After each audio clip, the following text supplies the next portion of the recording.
célèbre des convoyeurs de fonds sera défendu pour ce procès par 2 avocats lyonnais. Ces derniers ont tout fait pour obtenir sa libération sous bracelet électronique avant son procès.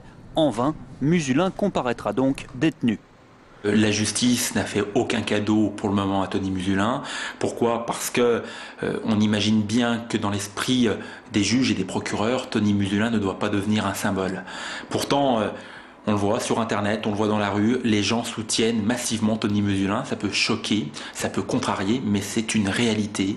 Parce que Tony Musulin a quelque sorte ridiculisé son employeur, qui est une multinationale, et c'est aussi un peu moqué de la justice et de la police. La question de fond de ce procès tournera bien sûr autour du magot du convoyeur. Sur les 11,5 millions dérobés, la police en a retrouvé 9. Que sont donc devenus les 2,5 millions manquants? Musulin n'a pour l'instant rien révélé.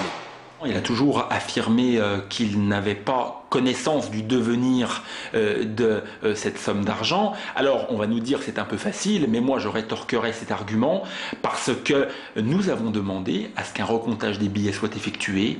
Or, la justice y est toujours opposée. Je pose la question, pourquoi? Qu'est-ce qu'on veut nous cacher? Pourtant, moi j'ai démontré dans le cadre de cette procédure avec Maître Côté-Bretonnier qu'il y avait un problème sur le nombre de billets manquants.